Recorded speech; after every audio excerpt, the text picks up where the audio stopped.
Hey everyone, welcome to another episode of Sin Permiso, a Latina lifestyle podcast.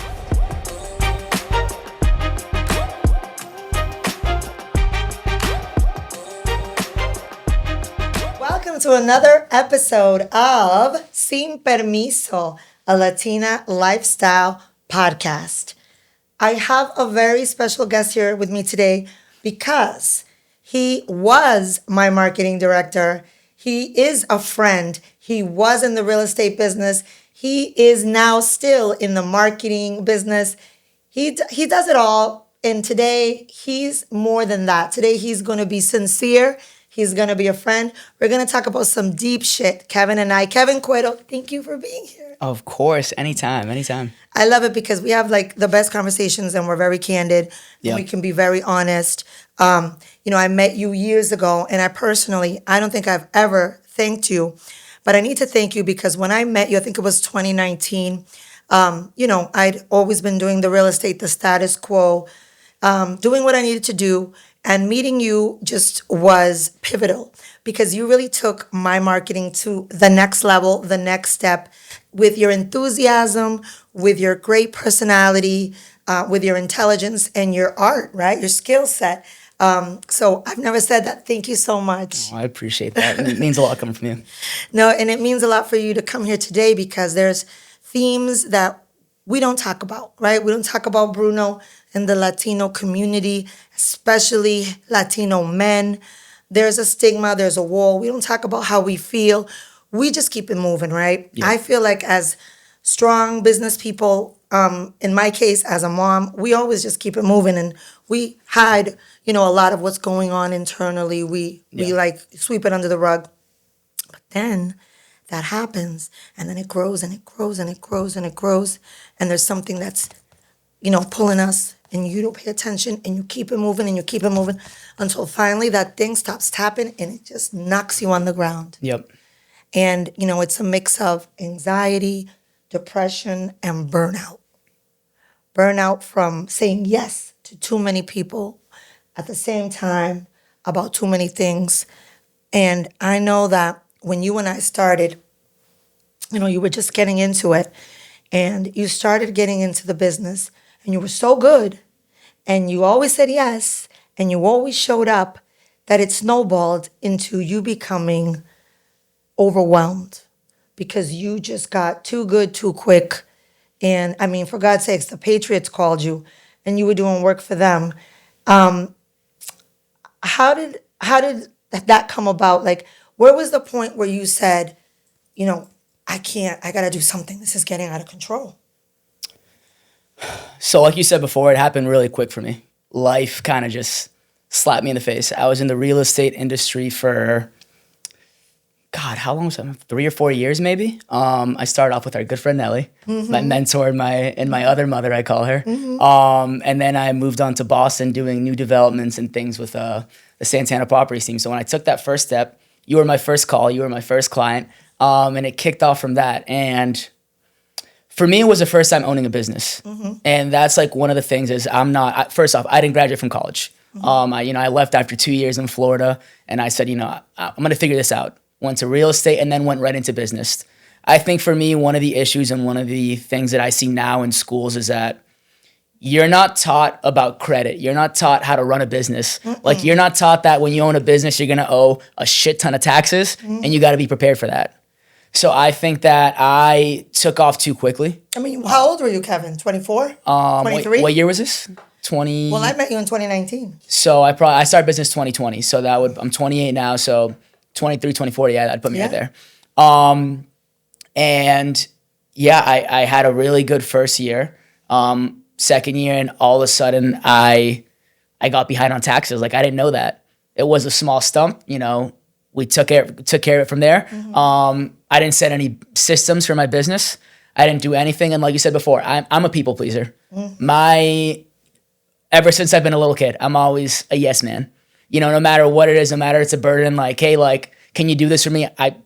Realistically, I can't do it, but I'll go out and do it. I'm a people pleaser. As your dad would say, it's okay. It's okay.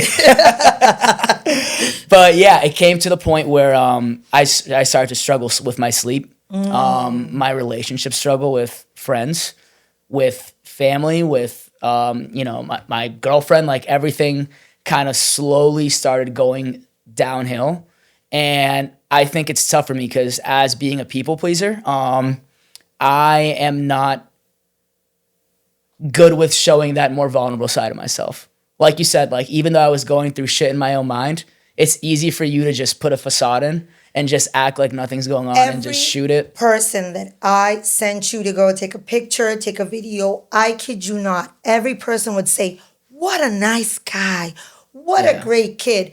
I never got so many compliments from when I would send you. Everybody loved you. So to you hear that was a facade, that's insane. Yeah, I mean, it's when you want to be that kind of person, that's kind of what you call your brand. Like I'm known as a nice guy and I'm all that, I'd go and I'd show up and I'd smile and I'd go home and I'd be miserable. And if you ask anybody, whether it's, our circle, whether it's people I shot with, like you said, everyone thinks I'm the happiest kid to walk on this earth when it wasn't true.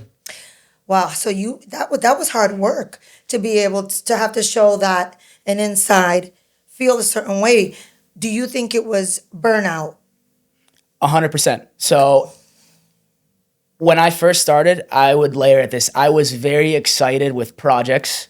I was staying up till 2 or 3 a.m. enjoying an edit. I'd pour myself a glass of wine. I'd go and I'd be ecstatic. And I think you can remember when I would send you videos and things like that, you'd see the timestamp of emails at 2 or 3 a.m. And I'd be up at 6 a.m. at the gym the next day and just like loving what I do. Because you also trained people. I was for that first year busy. I was training people too. But yeah, it slowly crept up on me. What did you notice? I lost joy in doing it. Okay. Procrastination. And obviously, just for preface, I still do this for a living, and I love what I do. But you obviously scaled it back. Of course, a ton. But yeah, I think it came to, like I said, struggling with sleep. I felt like I lost my senses and my emotions. Like people would talk to me and I wouldn't care anymore. I didn't know how to handle anything that was going on, and I think it's a testament that I grew up very privileged. And I didn't realize that till after all this happened. I never had to worry about food on the table growing up. I went to all private schools. I always had friends. I always, everything went easy for me. So I think that first step in having that business and not knowing what I was doing and getting overwhelmed was the first time that I faced adversity in my life. And honestly, it fucked with my head. That's just what it comes down to it. I wasn't used to like just mentally breaking down and not knowing how to handle it. And I think that it's a big thing to how, I'm sure it's for Colombian families too, but for me being raised in a Dominican family, our families, we don't believe in therapy. No. Like you don't believe in talking about your feelings. That's a Latino thing. So I started therapy and I talked to my mom and my mom would be like, muchacho, ¿pa qué te quieres terapia? Tú no estás loco, eh? And it's like, oh, ven, vete para la iglesia and you'll figure it out. Yo le doy algo pa que llorar. Yeah, and not like that to an extent. Like she cared and be like, are you good? But I think that therapy is not common for us. And it's seen as like a bad thing. It's like, are you crazy? Taboo because it's associated with, are you crazy? Instead of, let's be proactive. Yeah. Let me talk to someone about this. And you hit something, this is a very important topic because in this podcast, I interview a lot of people that grew up hard, including myself. We all came from adversity. Some were a lot worse off than others, but they were able to overcome, and that gave them thick skin. And that set us up for, being tough and taking on whatever came on. In your case, while you speak to me, and I've always told you, like, you remind me a lot of my son. My son's only 2 years younger than you. So think about him. How privileged was he? He didn't go through what I went through. He didn't have to worry about anything. Mind you, I tried to be conscious. You have to pay for your own gas, your own car insurance, but he didn't have to pay for rent. He didn't have to do what I had to do. So I understand where you're coming from. And a lot of people that are listening to this podcast have teenage children.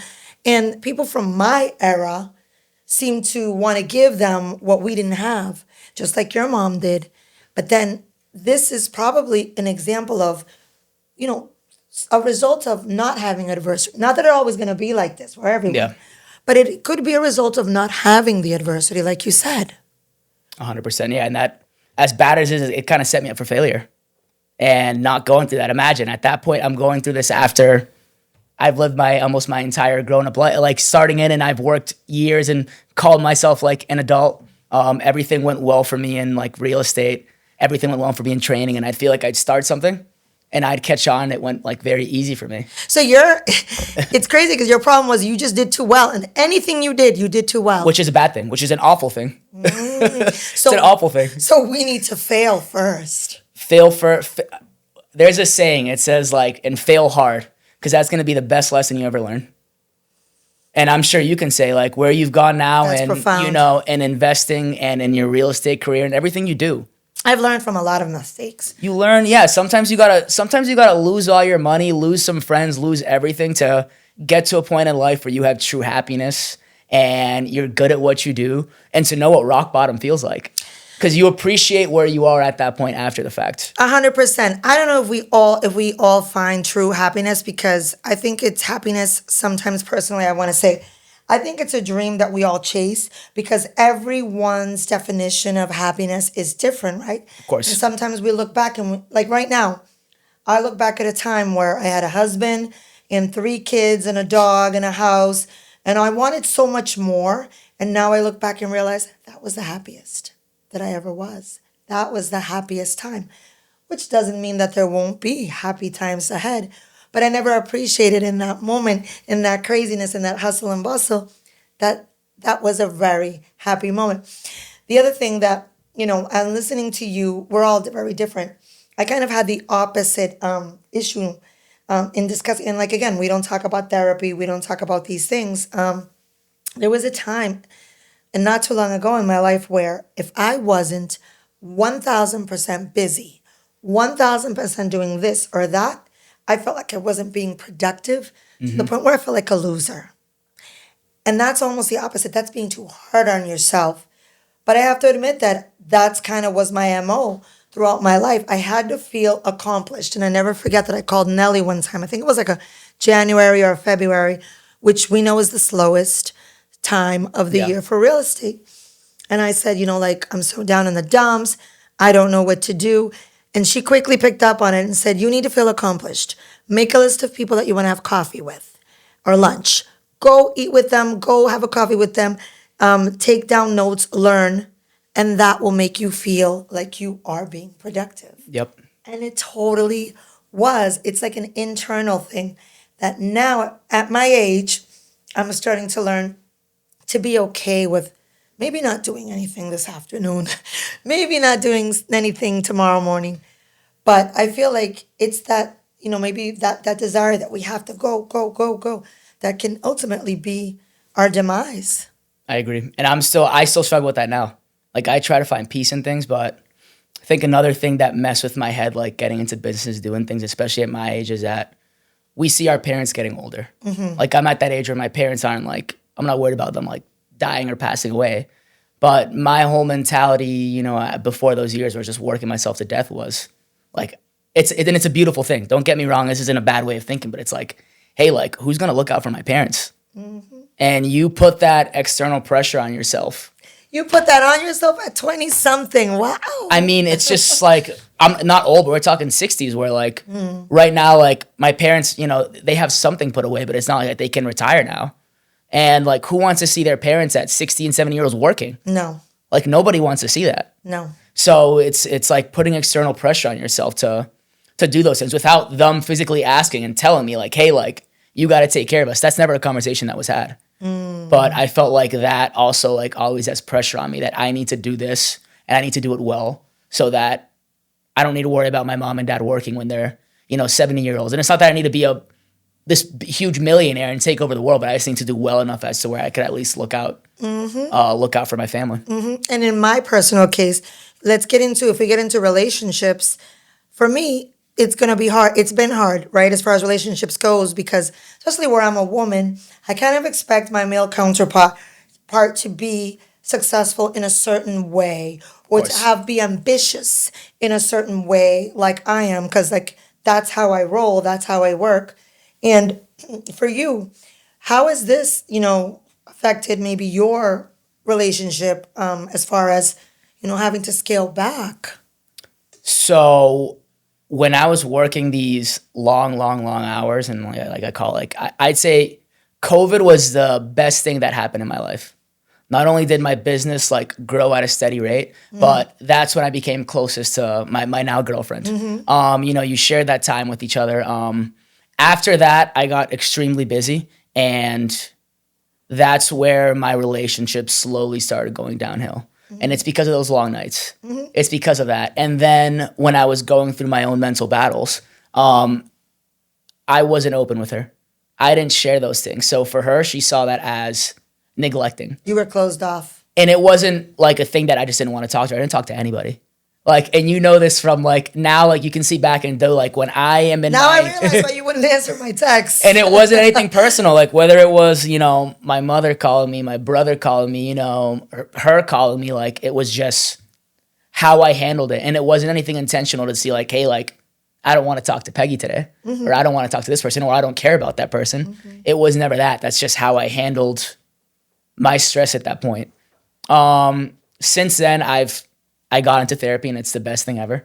You let a lot. A Latino man is in therapy, and it's okay. But yeah, I think that, some people say like, hey, why do you need therapy when you can talk to, a family member or a friend? It's not the same. And for me, it's having that party that is going to give you what they think without any bias. Objective third party. Because I can talk to you, I can get advice from Nelly, I can get advice from James or anybody. But we love you. And we're gonna say, Kevin, we think that it's not you, it's them.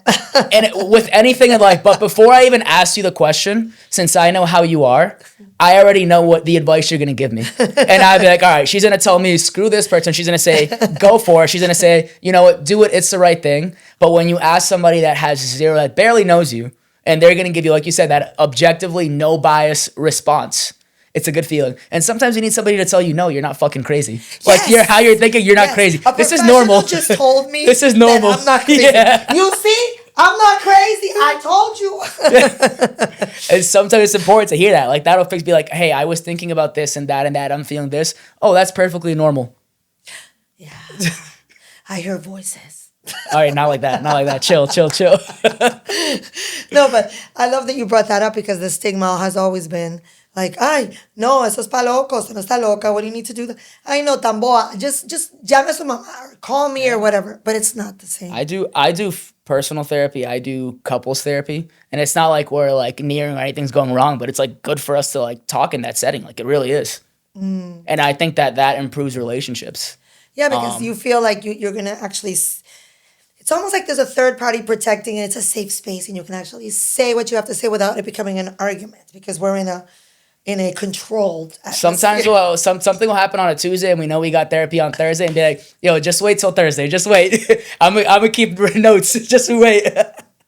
As bad as that sounds, it's actually super healthy and it works out for us. So last Monday, this is what she did at 3:00. That's how it be. But no, honestly, like for anybody on the fence about that, or even if like you think you're mentally healthy, even though you think everything's going on right for yourself, like it's good for everyone. It really is. I think the people that think they're the most sane are the ones that need it the most. Are the ones that need it the most. The people like us that like doubt ourselves. Did I sound crazy? Was that crazy? I think it's not. We're just being genuine. And that's the last thing I thought I needed. And anybody else would have thought I needed. Everybody, and it sucks because I would walk around, everybody would be like, oh, look, Kevin's this young, he's this successful, he has it all. He's so happy, he has growing business, he's all, and it was just not the case. It's incredible. And then somebody going through the visualization of somebody else's eyes that you think, oh, that kid's going through it, would think that person was worse off than me. Meanwhile, I'm in a world that nobody has an idea about. And because sucks. Everybody shows everything differently, right? Anxiety and depression, they're real.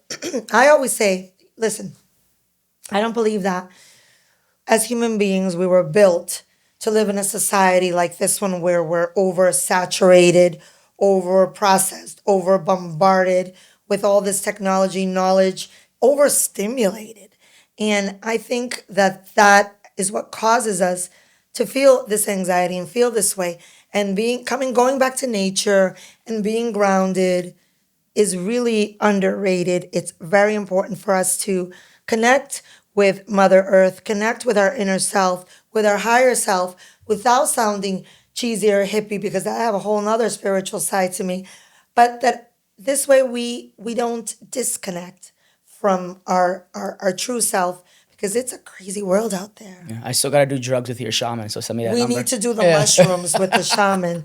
Let me tell you, you'll be getting some messages and then you'll call me and tell That's me. crazy. Peggy, you were right. Now I know what I really need to do, where I need to focus. But, Kevin, it's important that people that are listening to this podcast kind of know the signs, see the signs when they're being overwhelmed, and not just ignore it and keep going. Because again, as Latinos, our work ethic, is going to tell us, keep it moving, keep it moving.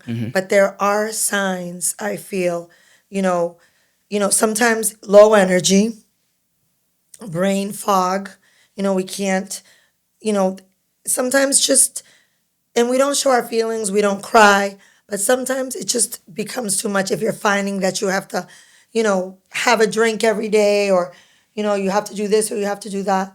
I think we should start listening more to the signs when we need to slow down. 100%. Don't you agree? I do. And go outside, touch some grass, take a breath of fresh air, take a break, go on a vacation. Do what you gotta do. I've told you, I love going on solo vacations. I've never done that. I'll do it. Just go a weekend. All by yourself. Yeah. Why not? I'll have my cousin might be in Florida and I'll see him, but I'll go for a few days. Absolutely. Those are the best. That's incredible. What have you done to learn to say no? Honestly, saying no. That's it.